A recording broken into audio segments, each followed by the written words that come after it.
Olá pessoal, estou aqui para mais uma aula de Biologia e hoje nós vamos conversar sobre as bactérias e os vírus. As bactérias, que são seres procariontes, apresentam uma célula primitiva, uma célula que não tem um núcleo organizado. E é sobre as bactérias que nós vamos iniciar a nossa aula. Observe então a estrutura bacteriana. Então nós temos aí na estrutura bacteriana a presença da membrana esquelética da bactéria. Vai dar resistência à bactéria, também conhecida como parede celular bacteriana. Em seguida, um outro envoltório, a membrana plasmática da bactéria e a região interna celular, o hialoplasma, onde nós vamos encontrar a presença da cromatina, material genético da bactéria, e dos ribossomos, estrutura responsável pela síntese das proteínas das bactérias. Em detalhes aí, o material genético da bactéria. Então nós temos o DNA e o plasmídio, que é um DNA independente. O plasmídio é utilizado pela engenharia genética para a produção da insulina humana. E os laboratórios utilizam essa molécula de DNA para a produção de várias substâncias proteicas, entre elas, como já citei, a insulina.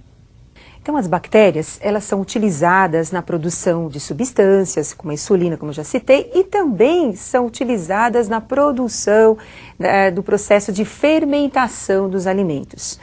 Bactérias, elas têm uma importância. Além de serem utilizadas comercialmente, nós vamos encontrar bactérias decompositoras, que são aquelas que realizam a reciclagem da matéria orgânica, um papel fundamental para o ecossistema. Então, quando o animal morre, quando uma planta morre, então os cadáveres, os restos desses animais, ou mesmo os órgãos que entram em decomposição, quem realiza esse processo de reciclagem da matéria são as bactérias, chamadas de bactérias decompositoras. Nós temos também as bactérias simbióticas, que realizam processos no nosso organismo, por exemplo, as bactérias intestinais, que ajudam na fixação de nutrientes e no processo de digestão. Nos ruminantes, como a vaca, a cabra, nós também vamos encontrar bactérias simbióticas ajudando no processo da digestão. Então, pessoal, bactéria é um ser vivo muito importante, porque além de participar nas indústrias e também participar no processo de reciclagem, ela é um agente etiológico de várias doenças. O que é isso? É um agente que pode causar muitas doenças, patogenias, principalmente a espécie humana. E agora nós vamos conhecer algumas formas bacterianas. Então nós temos a forma coco, uma forma esférica, como vocês estão observando. 2 cocos, então eu tenho aí um diplococcus. Depois eu tenho a forma de bacilo, a forma de vibrião e a forma de espirilo. Observem também os estafilococcus e os streptococcus. Entre os parasitas que nós encontramos na nossa espécie, que estão parasitando, causando doenças na espécie humana, nós vamos encontrar a meningite, que é uma doença causada por um diplococcus, por exemplo. Cólera é uma outra doença causada por um vibrião, aquela forma que nós acabamos de observar nas bactérias. Então agora nós vamos mostrar as principais doenças causadas por bactérias. Acompanhem, por favor. Então, doenças causadas por bactérias, nós temos lá coqueluche, tosse comprida, a difteria, tétano, febre tifoide, gonorreia e a sífilis. Lembrando que a gonorreia e a sífilis são doenças transmitidas sexualmente. Então, são doenças que vão ser transmitidas através da relação sexual. Agora, vamos continuar com as próximas doenças. Hanseníase, meningite meningocócica, cólera, leptospirose, botulismo e tuberculose. Algumas dessas doenças você tem que estar revendo a forma de transmissão, como é que ocorre também a profilaxia dessas doenças. E os vírus? Aonde que nós vamos encaixar os vírus? Os vírus pertencem a um outro grupo, ao grupo dos acelulares. Então vamos lembrar a estrutura viral? Observem. Então nós temos aí glicoproteínas e lipídios formando o capsídio. O capsídio é o envoltório, protetor dos vírus. Nós temos agora o material genético dos vírus. Nesse exemplo, nós temos o material genético que é o ácido ribonucleico, o RNA. E aí a presença de uma enzima importante, conhecida como transcriptase reversa. Então, o nosso exemplo, o vírus tinha RNA. Mas nem todos os vírus apresentam o RNA, o ácido ribonucleico. Existem vírus que apresentam apenas o DNA, que é o ácido desoxirribonucleico, e o capsídeo. Então percebam que é uma estrutura muito simples. Como os vírus são parasitas obrigatórios, eles vão necessitar sempre de uma outra célula para a sua reprodução. E agora nós vamos conhecer um pouquinho sobre essa reprodução viral. Então observem agora a reprodução dos vírus da AIDS, do HIV. Então nós temos aí a estrutura do HIV. O vírus da AIDS, também conhecida como SIDA, né? Esse vírus apresenta o material genético, o RNA. Envolvendo o material genético, então nós temos o capsídeo, um envelope protetor também. Lembrando que esse vírus, devido à presença do RNA, ele é chamado de retrovírus. Esses vírus adoram se reproduzir numa célula que nós temos no nosso organismo, conhecida como linfócito CD4. É o general que cuida de toda a nossa defesa imunológica. O CD4, ele apresenta uma proteína, como vocês estão observando, o CD4, tem a membrana celular, o seu DNA, o seu núcleo. Então nós vamos encontrar o material genético dessa célula. O HIV, ele acaba se ligando, o processo que nós chamamos de adsorção ao linfócito CD4.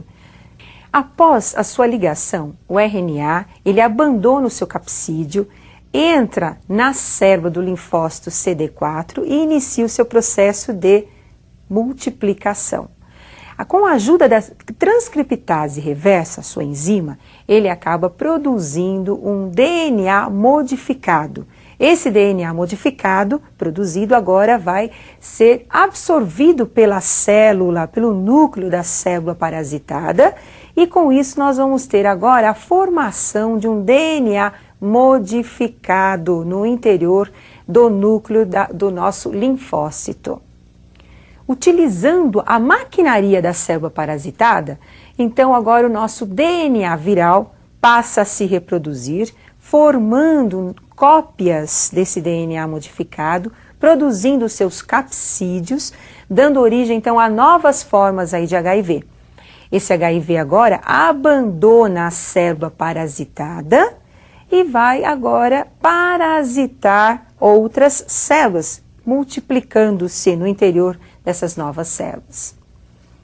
E agora um detalhe especial para vocês não esquecerem, eu tenho o DNA do linfócito, o DNA do nosso glóbulo branco, e você tem o DNA pirata, o DNA do HIV, aderido a esse linfócito, ao DNA do linfócito. E com isso, nós vamos ter a reprodução viral.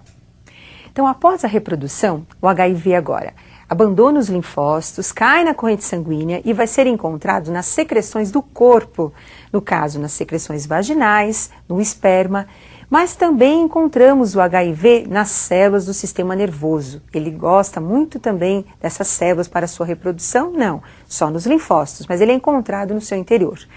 Bom, com a instalação do HIV nesses tecidos, nós vamos ter as manifestações das doenças. Lembrando que a AIDS, a SIDA, é uma doença da imunodeficiência adquirida. Na verdade, essa doença, ela vai diminuir a resistência dos pacientes e, com isso, possibilitar a manifestação de outras doenças, como nós vamos conhecer algumas dessas manifestações.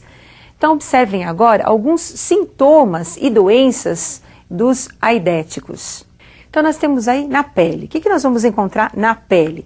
Então, na pele nós vamos ter, primeiro, as dermatites que são encontradas e uma ulceração, na verdade, pode ser chamada até de um câncer de pele, que é o sarcoma de Kaposi, que nós vamos encontrar formando uma espécie de feridas na pele dos aidéticos.